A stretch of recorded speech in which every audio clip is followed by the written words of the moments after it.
In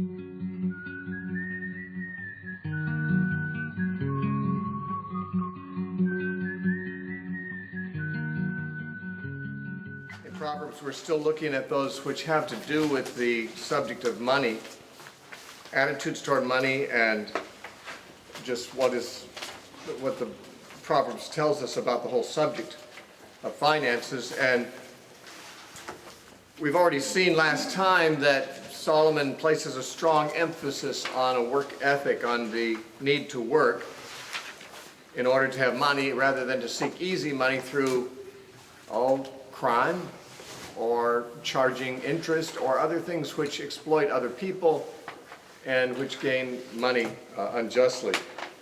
And so God has set things up so that labor produces something, obviously. And things are not produced, most things of value are not produced without labor. Some things come up just by nature that are useful, but to use them requires some kind of work. Human beings are made to cultivate. That's when God said to man, be fruitful and multiply, fill the earth and have dominion and so forth. That's sometimes called the cultural mandate, because God gave man the assignment to cultivate what God had made. And that is cultivated not only through farming, but cultivating resources in terms of turning them into machines and other useful things. That's all part of what God gave man to do, and that's all involves work. And some of the work we do saves us work later on, like making labor-saving devices. But it takes some work to figure out how to make those and then to manufacture them. So there's always got to be some kind of work to produce that which we need to consume. And we talked about the contrast that is very prominent in Proverbs between the sluggard and the diligent person. The sluggard is the most despicable person to Solomon, the person who won't do any work. And perhaps he, as a king, had servants or government officials serving under him who were lazy and were a grief to him, but he seemed to have more of an intolerance for a lazy person than for almost any other kind of misbehavior.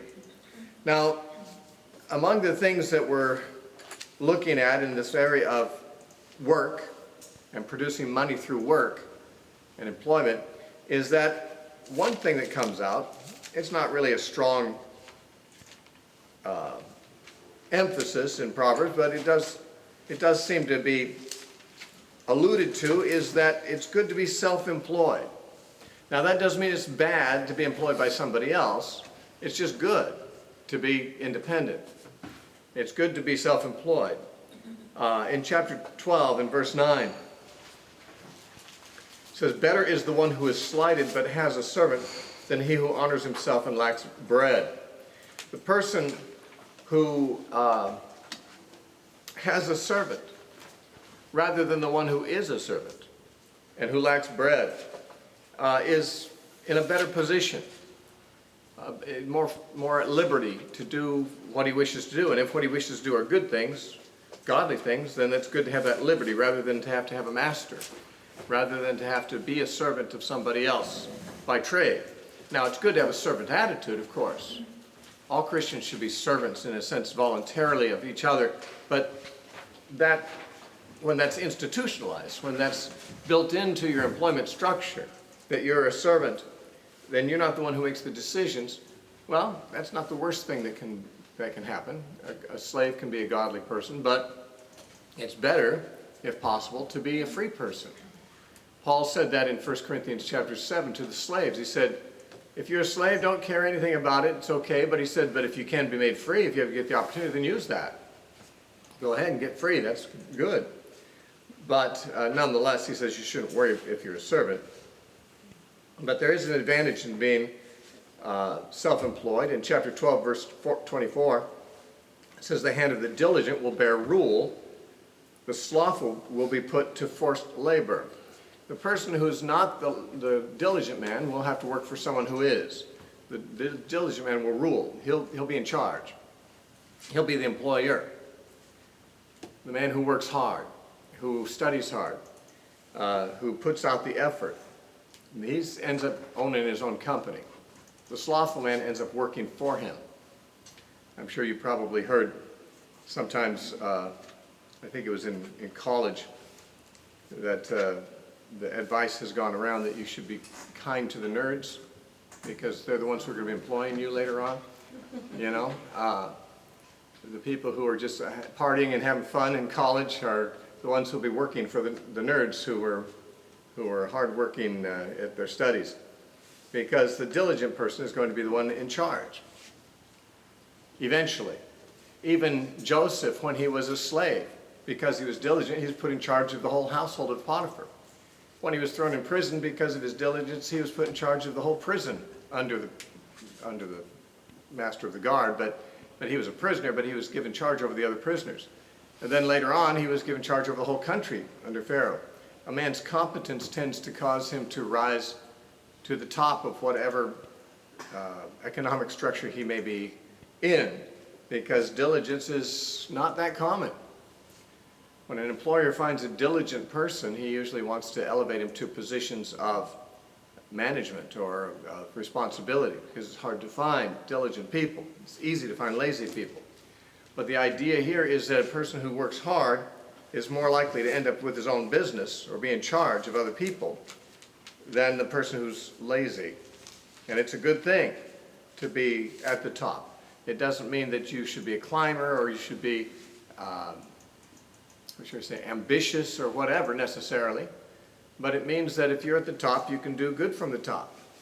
And you'll have more flexibility in your own choices and use of time. It's good to have your own business if you can. Not everyone can, and maybe not everyone should. But in chapter 27, verse 23 through 27, it seems like he has places of value on being somewhat self-sufficient. He says, "Be diligent to know the state of your flocks and to attend your herds. For riches are not forever, nor does a crown endure to all generations. When the hay is removed and the tender grass shows itself, and the herbs of the mountains are gathered in, the lambs will provide your clothing, and the goats the price of the field. You shall have enough goat's milk for your food for your household, and nourishment for your maidservants." Now, of course, what we call self-employed and what they called self-employed back then are two different things. A man who is self-employed has his own homestead or his own farm in biblical times, most of the time. Nowadays, a person who's self-employed probably has a business in town, although there are people who farm and are self-employed that way. And Solomon seems to recommend that that's a good life. To have your own flocks, your own herds, your own hay you grow for your animals. Your herds will provide the milk and so forth for the family, and the lambs will provide for your clothing. You become sort of self-sufficient. You can provide your own clothing, your own food, and you have servants. You're the employer here. And you're basically not answerable to some other employer because you're self-sufficient. You've set yourself up in a home business of sorts. And you're not answerable to somebody else for your time and for what you do and what you produce. You get to make those decisions. Now, some people should be underemployed under some employer. Some people are simply not diligent or competent or whatever, and perhaps they tend to have the gifts of a drone rather than the gifts of a leader. But the person who has the ability to be self-employed has advantages, can decide when he's going to take time off and what hours he's going to work and what direction his labor is going to tend toward and that kind of stuff. I was drawn in the 90s to homesteading as a way of life. I don't do that now, partly because I don't have a family and such, but we were raising our kids, and we set up a little homestead in Idaho and in Oregon before that, where we could produce almost everything we needed. We didn't, but we could. We were arranging that we would be able to do that if necessary. And we had our chickens and our goats and our garden and our, just independence, really. We were set up to be independent if necessary. And that's a good place to be in. You don't have to be independent, but it's nice to be in the position where you can be, because you can't trust in man. And people who are self-employed never get fired. Their business can fail if they don't, if there's certain economic factors that pressure them, but they won't get laid off or fired by an employer if they don't have an employer. So having your own way of taking care of yourself through your own work is a positive thing. The Proverbs doesn't talk about self-employment in those terms, but it talks about being the one in charge and having people under you rather than being the one who's under someone else. That's a positive place to be in.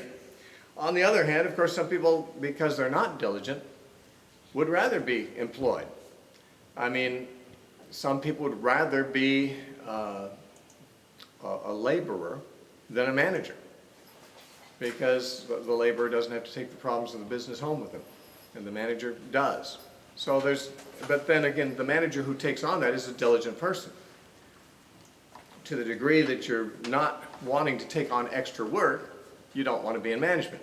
But that means you're also, to that degree, more of a sluggard, the person doesn't want to take on extra work.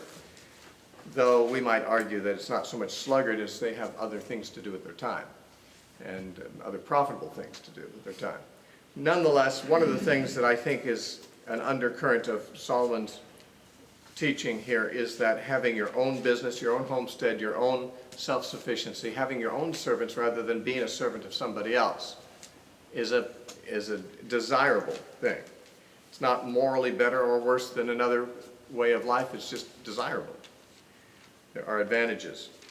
Now, in business, there are certain priorities that Solomon recommends. The first and most important priority is that you have a good name, a good reputation.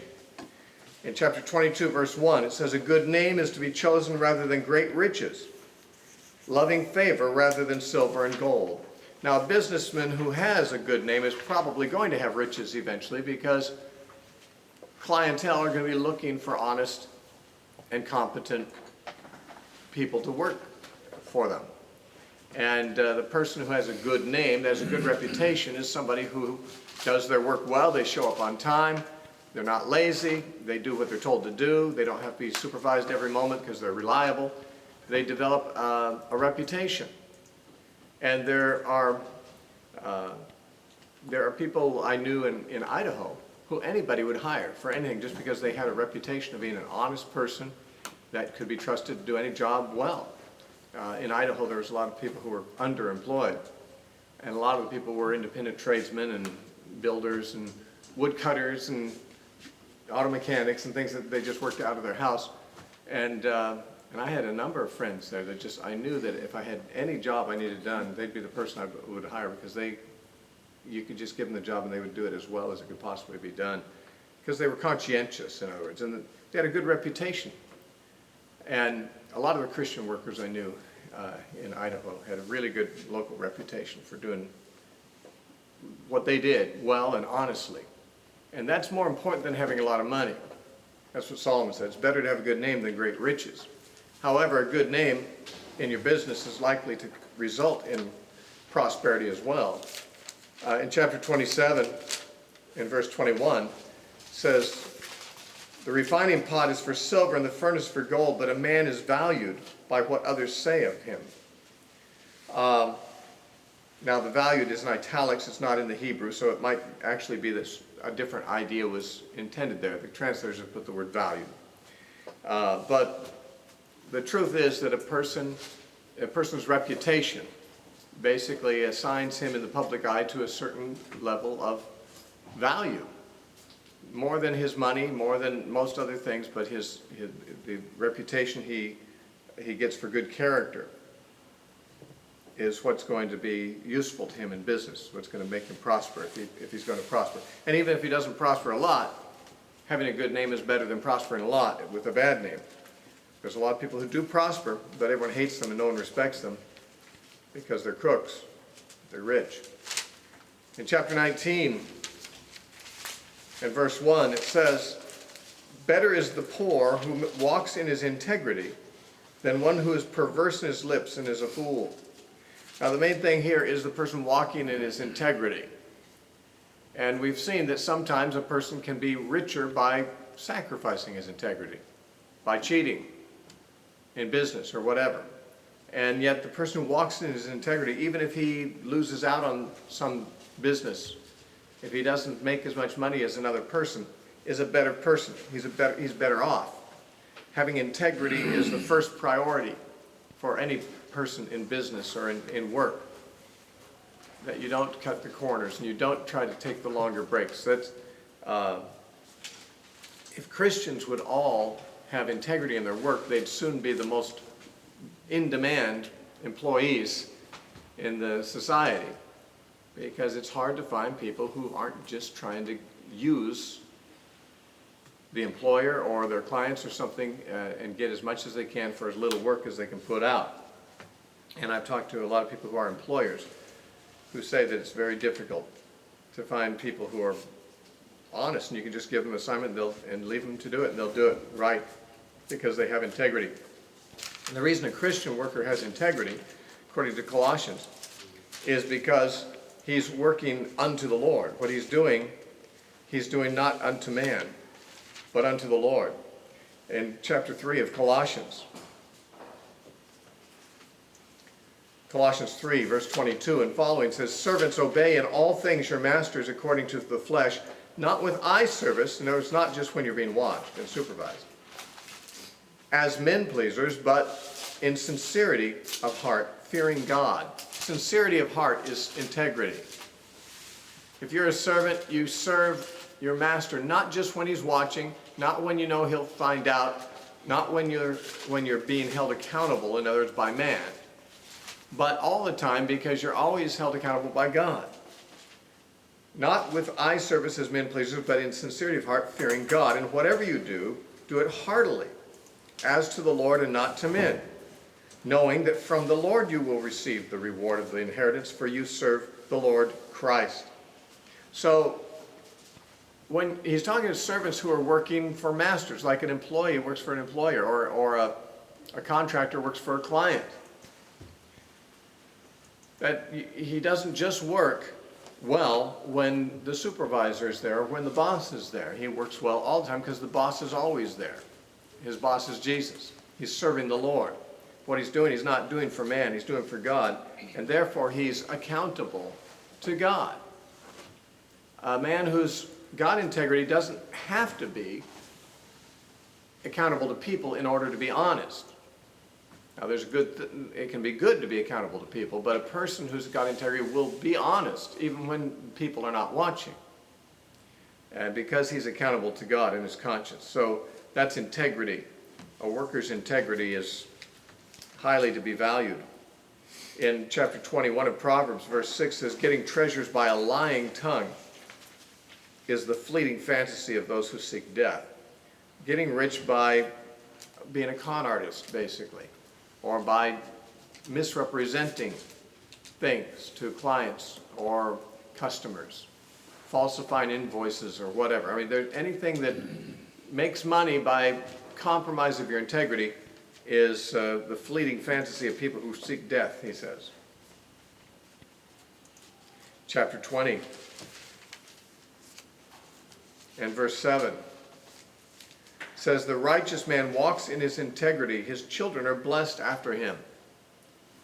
A man who's got a good reputation in his business and in his community in general, his children are going to be respected, unless, of course, they depart seriously from his ways.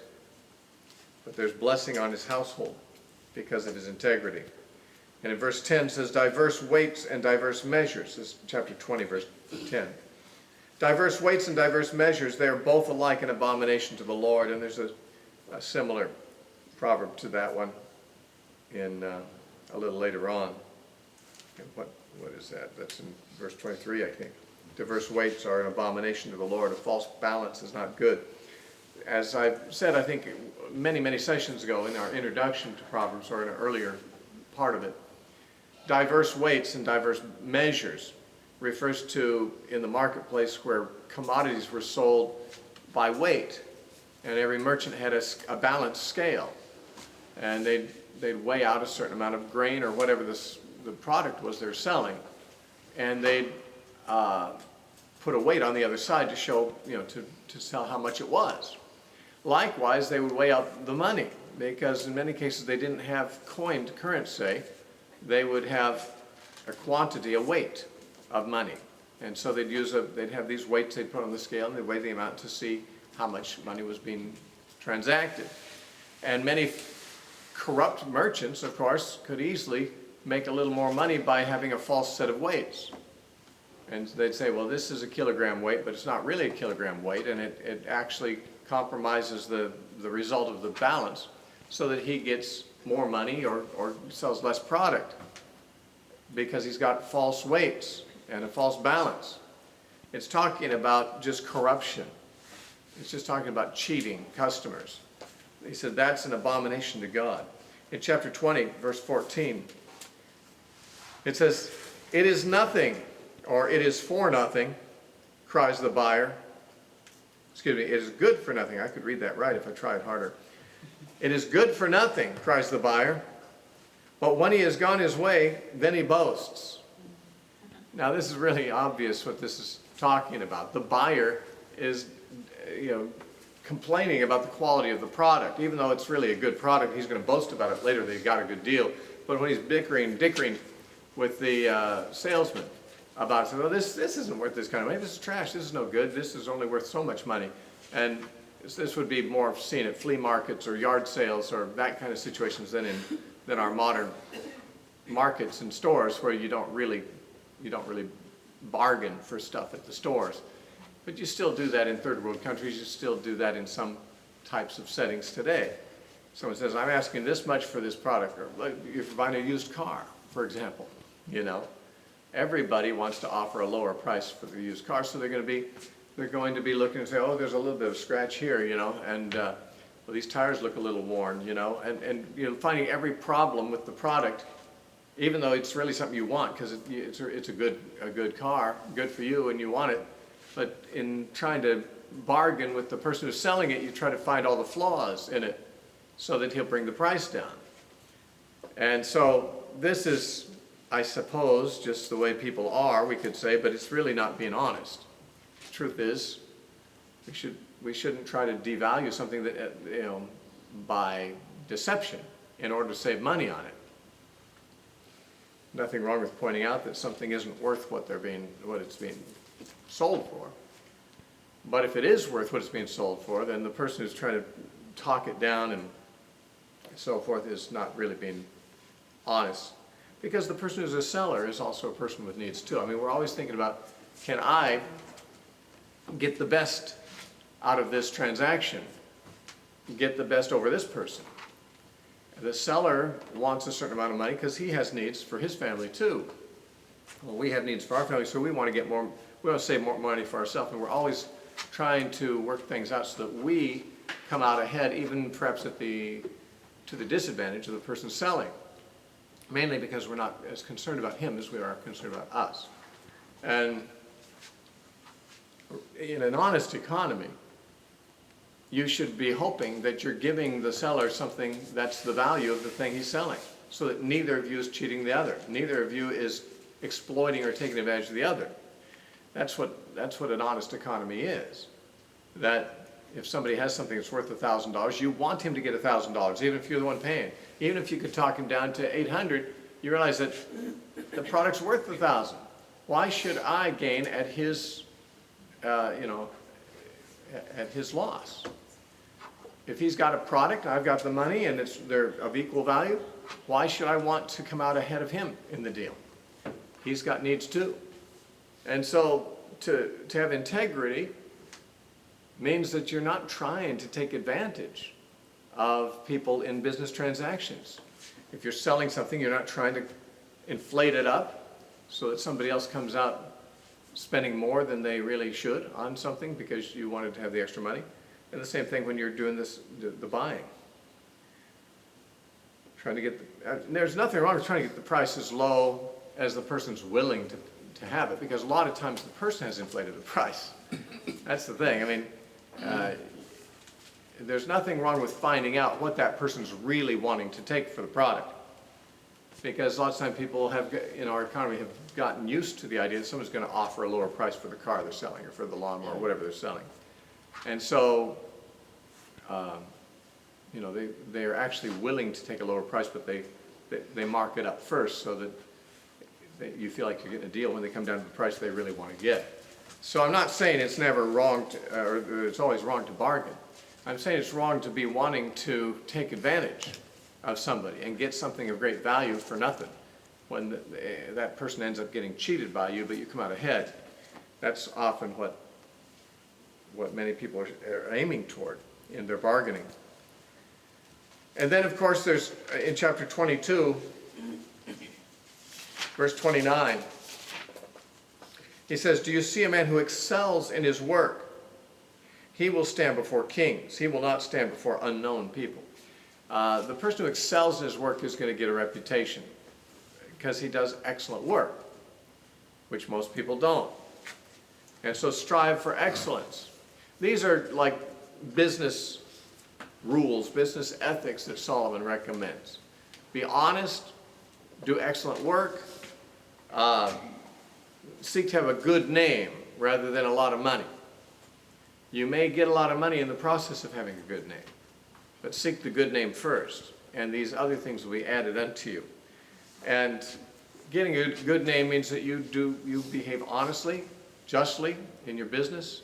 If you have employees, you treat them well and fairly, and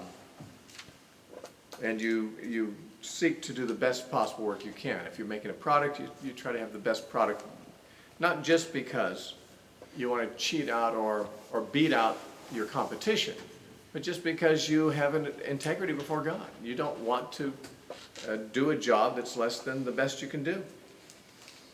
God gives you energy and skill. You should use it as a steward to do the very best work you can do with the amount of energy and skill God's given you, and not less, or else you're cheating God. You're not using His gifts to the fullest advantage. You're cheating other people too of what they could be getting out of you. Now, another financial consideration is the need to avoid debt. It's amazing that there's not more said about this in Proverbs, because what is said is strong. It's a strong statement. And debt is so common, it seems like he would comment on it more often, since he comments on so many things repeatedly. But in chapter 22, in verse 7, he says, "The rich rules over the poor, and the borrower is servant to the lender." Now, debt is what kills many small businesses. Many people who go into business, they don't have the capital on hand to do it, so they go into debt to open up their shop, and they don't, the business doesn't take off quickly enough, and there's a very large percentage, I forget what the number is, a third or half or something like that. Small businesses go broke in the first year or two because they were undercapitalized and they had borrowed money to start up. And debt is a killer. If you're in debt, you really are trapped until you're out of debt. Once you have no debt, you're a free person. But when you're in debt, you have an obligation, an ongoing obligation. Not like we have to, see, if you have no debt, you still have to buy food day by day. You still have to buy clothing. You still have to pay your expenses. But if you're in debt, you have to do all those things and still pay off debt from the food you ate before and the car you bought before. You're carrying the burden from the past as well as the present.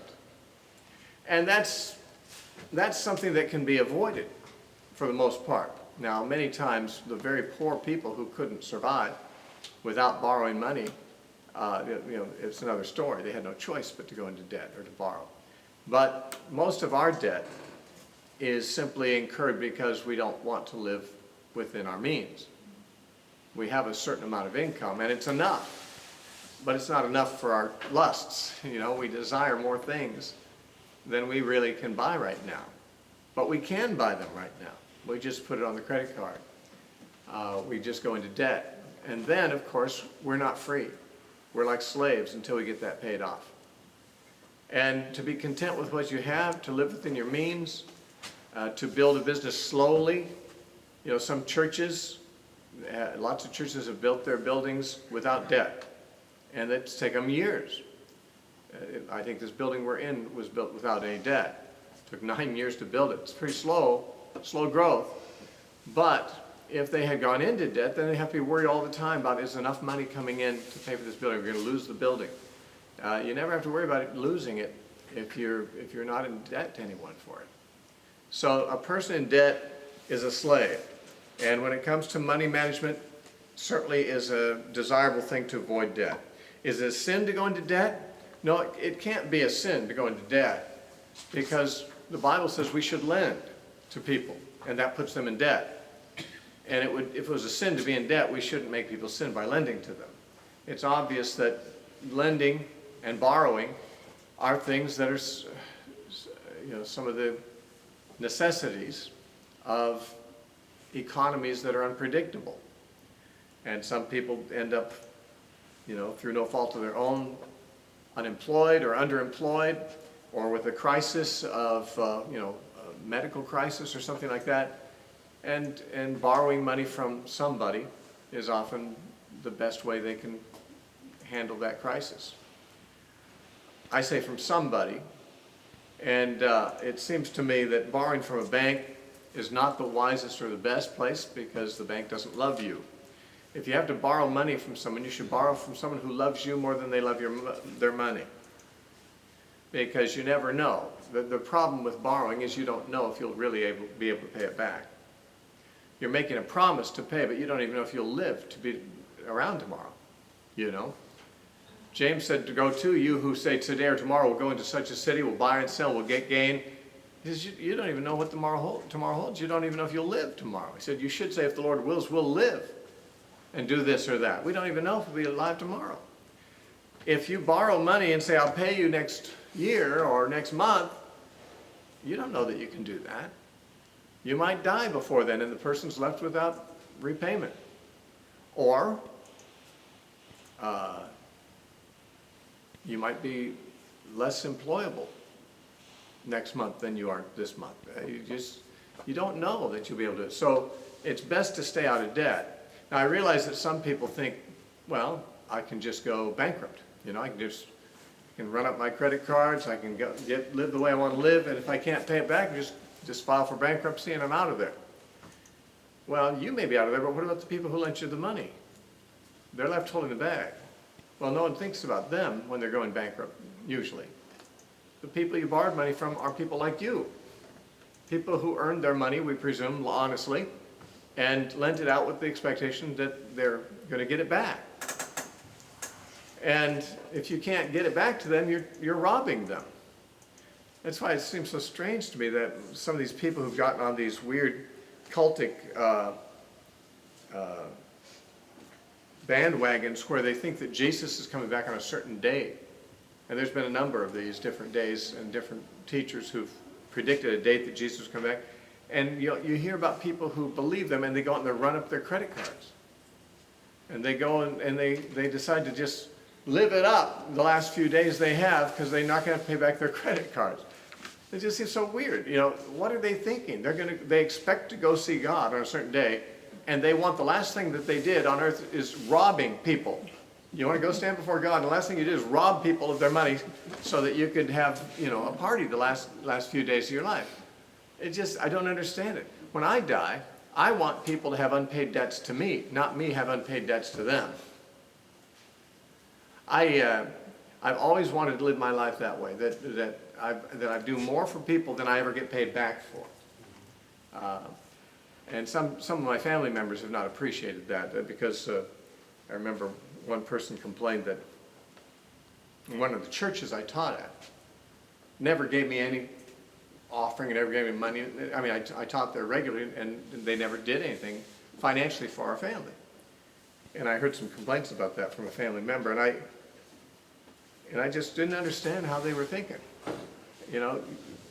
It's good for people not to pay you back. Then you're owed, Jesus said. Jesus said, when you throw a feast, don't invite the people who can invite you back and pay you back. Invite the people who can't pay you back, because then you'll be repaid in the resurrection. It's great to end your life with people indebted to you rather than you indebted to them. Because if you're indebted to them and your life ends, then you've robbed them. You've hurt them. It's much better to absorb the hurt and have God repay you. You're laying up treasures in heaven that way. And so it's good to lend and not be repaid, if that's what it is. But Jesus said in Luke chapter 6 that we should lend expecting nothing in return. And that might sound like not lending. That might sound like giving. But there is such thing as lending and not expecting anything in return. And it's in the 6th chapter of Luke. In verse 35, Luke 6:35, Jesus said, "But love your enemies, do good and lend, hoping for nothing in return. And your reward will be great, and you'll be the sons of the highest. For he is kind to the thankful and the evil." Now, lend hoping for nothing in return, and your reward will be great in heaven. What does it mean to lend hoping for nothing in return? What's the difference between that and just giving? Well, some people actually can pay you back and will want to. There are people who don't want to be beggars. They don't want to just have their hand out for a gift. They've got some dignity. And maybe they've fallen on hard times briefly, or a crisis has come up, but they know there's a good chance they'll be able to pay it back. They don't want a handout. They just want a hand up, a little help up. And they'd rather borrow than have a gift. And you lend it to them. But you lend it expecting that maybe they'll never be able to repay it. Because you never know. They may not. They may die that day. Or something else may happen. Whenever you lend money, you should just release it. You should never lend money unless it's money you'd be willing to give.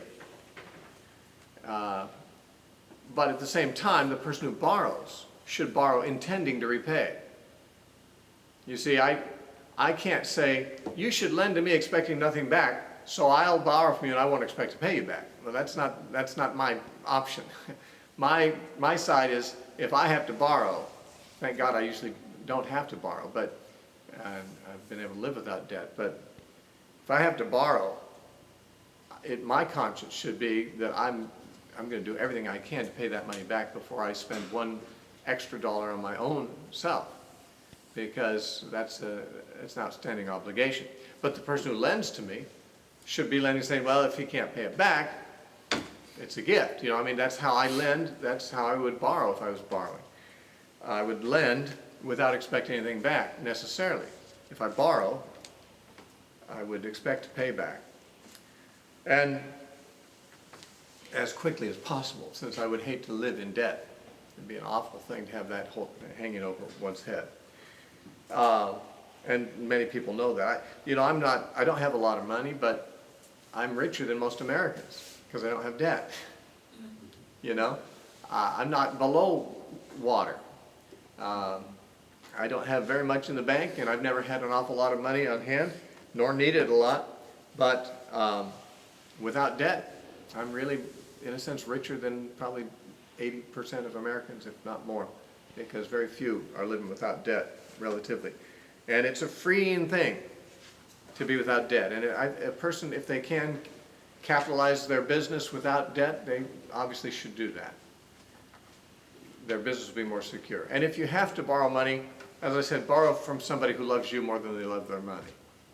Because the bank is going to come after your house, going to come after your business and your equipment and everything if you can't pay off their debt. If you borrow from your grandparents or from your uncle or someone like that, they probably won't come after you. They'll probably give you a little extension. But avoid debt if possible. That's simply a biblical way of living. Now, in chapter 14 and verse 31, it says, "He who oppresses the poor reproaches his maker, but he who honors him has mercy on the needy." He that honors God has mercy on the needy. Some people are in the position to employ, and some people are in the position to need employment. Those who need employment are needy. And therefore, one should be careful to honor their employees and not oppress them. Now, we have laws that, almost give the employees more rights than the employers have these days, perhaps, but there was a time, in biblical times and through much of history, that since the needy was needy, he could be totally taken advantage of. Just he'd do anything to get bread for his family. And so he could be given a lower wage, he could be given intolerable working conditions and so forth. And the rich could just do that because they were in the bargaining position. And the needy was desperate. And in our day, there's right now, and this may not be true at some time in the near future, we don't know, but right now there's a lot of people out of work and not very many jobs, from what I hear, available to them. So a lot of people are needy. Now the government, of course, is coming through for many of them, which isn't the ideal situation. But because people are needy, sometimes they're willing to take jobs that under conditions that they wouldn't take if they weren't so needy. And the employers can take advantage of them and make them do things and work for lower wages and so forth that would not really be fair in a better economy. And so a godly person who has employees should be godly in his treatment of them. And that's suggested in that Proverbs 14:31, I think. And in chapter 22, verse 16, it says, "He who oppresses the poor to increase his riches, and he who gives to the rich will surely come to poverty." Now, oppressing the poor to increase riches would be what has been done in sweatshops and things in Asia a lot in modern times as well as ancient times, and used to be done in the factories in Europe and in America in the early Industrial Revolution. A lot of times children were made to work when they were really young and work in really dangerous and cruel jobs. And their parents also. The working conditions were really bad and the employers just didn't care. They were making a lot of money off these people. These people were like just machines that they were using, and they didn't treat them like people. It was that which led to things like labor unions, which have not been a very ideal solution either. Obviously, I mean, I'm not really favorable toward labor unions. But there wouldn't ever have been any case to be made for labor unions if employers had always been humane to their employees. The employees would not be thinking they needed to gang up on the employers, gang up on management like a union. But they would have been content. But sometimes people are greedy for gain, and therefore they run their poor laborers too hard and cruelly and oppress them. Now, we're almost at the end of this bit. When it comes to being a business person or just conducting oneself in the economic world, obviously the way you manage your resources will have a lot to do with whether you are needy or well off later on. And there's advice about resource management, especially in chapter 6, verses 6 through 11. Very familiar passage in Proverbs. We had occasion to talk about it earlier when we were going through our survey of Proverbs. This is many sessions ago. In Proverbs 6:6 it says, "Go to the ant, you sluggard, consider her ways and be wise, which, having no captain, overseer, or ruler, provides her supplies in the summer and gathers her food in the harvest. How long will you slumber, O sluggard? When will you rise from your sleep? A little slumber, a little folding of the hands to sleep. So shall your poverty come on you like a robber, and your need like an armed man." Now, the resource management here is that which looks to the future and sees what the future needs are going to be and makes provision for them while that's possible in the early stages. This is not just for running a business. This is just for running a household. This is for running a life. If you have knowledge that some kind of special need is coming up and you have enough to lay aside for it now, That's a wise thing to do. It's very foolish not to do that. The ant, as it were, knows that winter is coming and there won't be food to gather, so it gathers up plenty, more than it needs immediately, in the summertime. It lays up for the future. This is pretty much what people do, I guess, with their retirement accounts now. They lay up for their old age.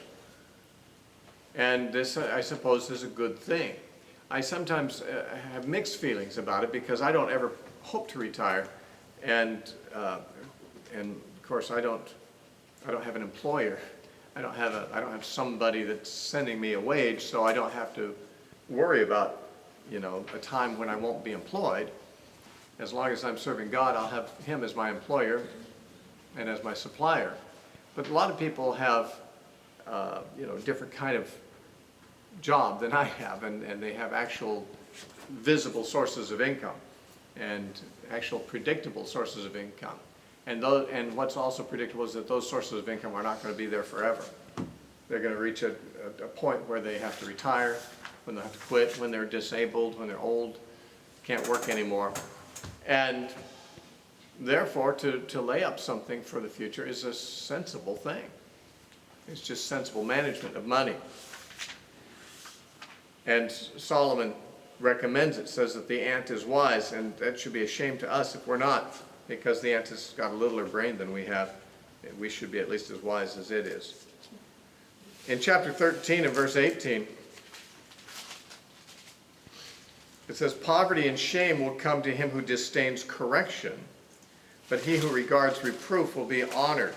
Now, this is talking about receiving advice, especially if you're going the wrong direction, if you're making a foolish decision. When someone wisely points you in the right direction, if you disdain advice, if you won't take correction, then you will go the way of poverty. No doubt a person who runs a business has got to take a lot of advice. And of course, there's a lot of magazines now that are for businessmen and finance and stuff like that. I can't imagine wanting to read one of them, but if I was a businessman, I probably would, because I wouldn't know anything about doing that. But nowadays, of course, people usually go to college and get an education. That's where they get their advice about how to run business or whatever. In the old days, a son would take over his father's business, and he'd have to learn from his father and take his father's advice how to do things. But it's always wise to consider that you could improve what you're doing. And somebody who comes along and says, this would be better if you did it that way, it's good to not be egotistical and say, well, hey, I'm already doing well enough. Who are you to come in and say you know more than I do? You could take a look at any bit of advice you're given and weigh it. To take advice doesn't mean you always follow advice. It means you always weigh it. You weigh advice. If someone gives you counsel, that doesn't mean you have to do what they say.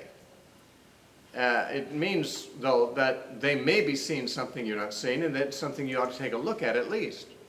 Consider it, weigh it, and if it makes sense, then do it. If it doesn't, then don't. But 2 heads are better than 1, and many heads are better still. To have a lot of people looking at the same problem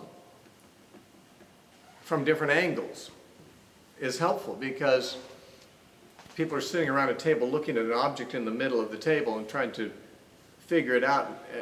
One person sees a different side of it than the other person sees, and they may be seeing some detail that a person on the other side of the table doesn't see and needs to know in order to understand what that object is or what needs to be done to it. And so people seeing things from different perspectives and objects from different directions are going to be helpful to you. But some people are too proud to receive advice. There are people who hate instruction, and that person who disdains correction is going to be coming to poverty and shame, and therefore is not going to do well financially, obviously. Now, finally, when it comes to using money, the Proverbs has a few things to say about that, and the first thing to say about it is that you must honor God with it. In chapter 3, verse 9, Solomon says, "Honor the Lord with your possessions and with the first fruits of all your increase." Now, the first fruits of all your increase means that you take the first, you put God first. Once you have a paycheck, once you have a harvest, once you have some increase from your labors, you take the first of that and honor God by giving God the first of it. But you don't just honor God with the first of it, you honor God with all of it. You honor God with all that you have. You give some of that specifically to God, right off the top. Now, I'm not a person who believes that tithing is a mandate of the New Testament. In other words, giving 10%.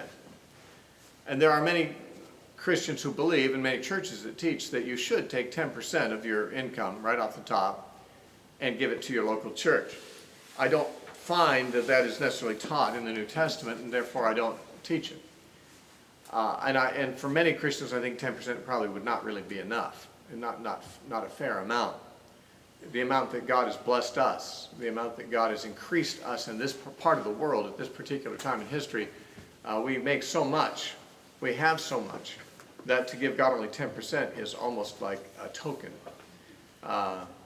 It's almost like ignoring God, because many of us could live easily on 50% or 60% of what we have. Now, we couldn't live at our present standard of living that way, but we could live better than 75% of the people in the world on 50% of what we have. And I'm not saying we should. I'm not saying we should live on 50%. I'm saying that for most people in this country, they could live on less than 90% of their income, and therefore 10% is not a good figure to recommend to American Christians.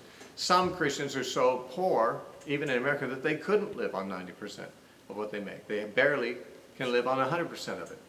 And therefore, to say that people should give 10% to the church or something is a legalistic, rigid structure that just isn't, it doesn't have a biblical basis, and it doesn't work for some people. I believe that people should just honor God with all their income, honor God with all their money, because it's all His. Because all of our hours are His, and it's our hours that earn the income. All of our days are His. We ourselves are His.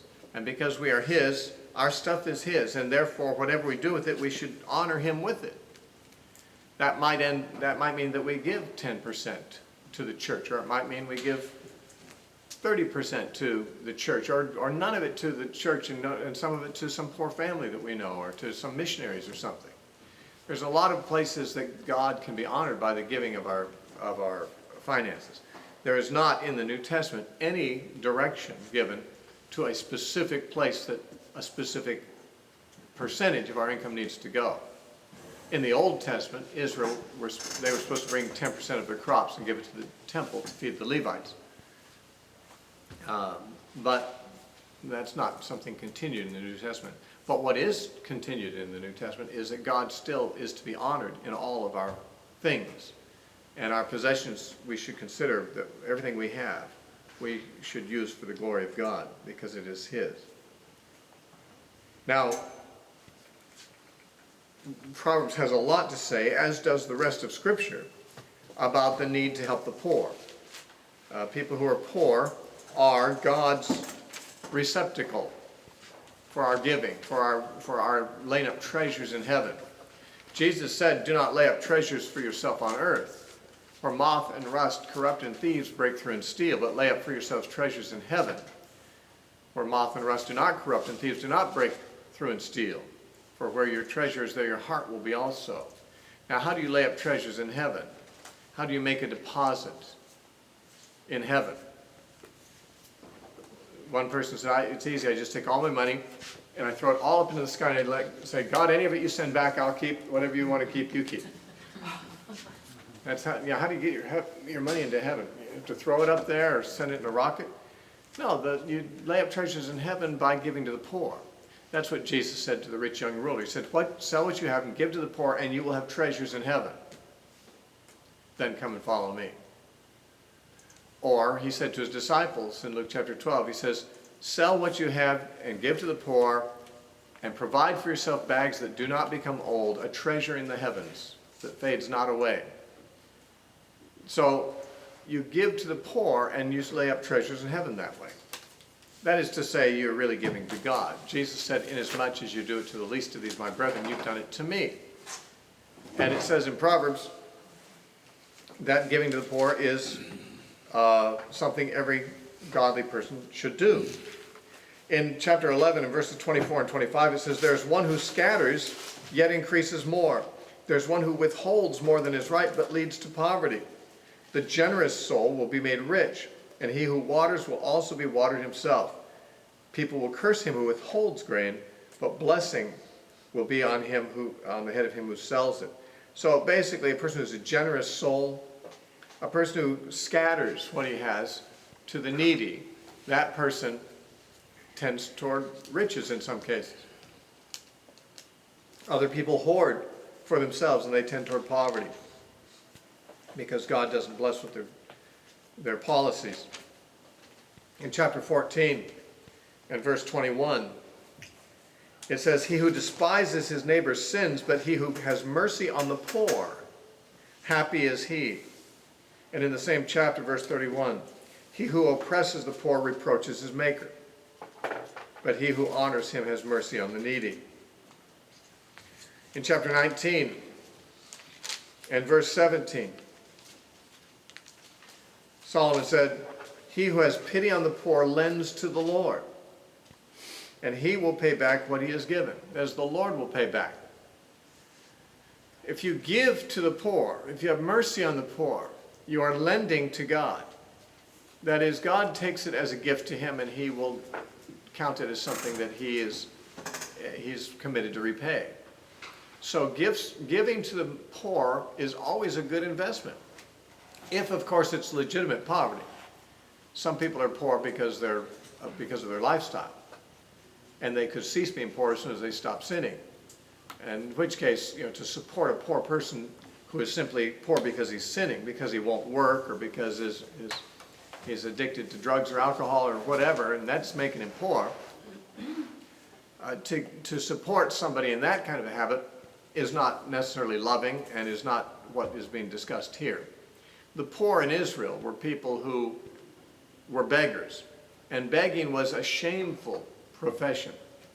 No one would beg unless they had no other options.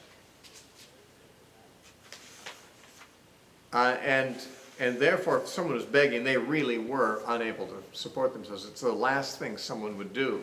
It would be below the dignity of anybody to beg who had the power to work. Now, it's not the way people think today. Lots of people would rather beg than work, and that's just, our lazy society. But in ancient times, a beggar was somebody who was usually blind or lame or something like that. They couldn't work. And therefore, having mercy on them, giving to them, was putting money on deposit or an investment in God's stock. And it's like lending to God. And it says he will repay. It's always a good economy to give to the poor. In chapter 21 and verse 13, whoever shuts his ears to the cry of the poor will also himself cry and not be heard. It's like what Jesus said about blessed are the merciful, they shall obtain mercy. But if you shut your ears to the poor and don't help the poor, the time will come when you'll not be heard when you want mercy, and that may be at the judgment seat of Christ. In chapter 22, verse 9, he who has a bountiful eye, which means a good eye, in the Hebrew it says a good eye, which means who is generous, will be blessed, for he gives his bread to the poor. And finally, chapter 28 and verse 27. It says, he who gives to the poor will not lack, but he who hides his eyes will have many curses. So, what Proverbs says about money is there's lots of things better than money. Integrity, peace, a peaceful family, a quiet meal is more valuable than having a lot of money and not having those things. And money should be obtained honestly, generally through labor, through work. Since everything we consume is produced through work, anything we consume that we've not worked for, someone else had to work for. And it's more loving to produce for other people than to have other people produce for you at the expense of their sweat rather than yours. And then, of course, what you do with the money once it's earned is you do whatever honors God with it. That may mean, supporting a church, supporting a missionary, supporting a ministry of some kind, but it also means helping the poor. And helping the poor is a ministry. And so we should consider that the finances that we're generating with God's energy that He's given us, and it's His, and we use it for Him. And that we aren't looking to get rich quick. We're not looking to get rich on the backs of other people by oppressing others who work harder than we do. We're hoping to be as hard a worker as we can so that other people don't have to carry an extra burden. In fact, if we could alleviate their burden by working extra ourselves, that's bearing one another's burdens and so fulfilling the law of Christ, according to Galatians chapter 6. So that's what Proverbs also teaches. And with that, we have to close.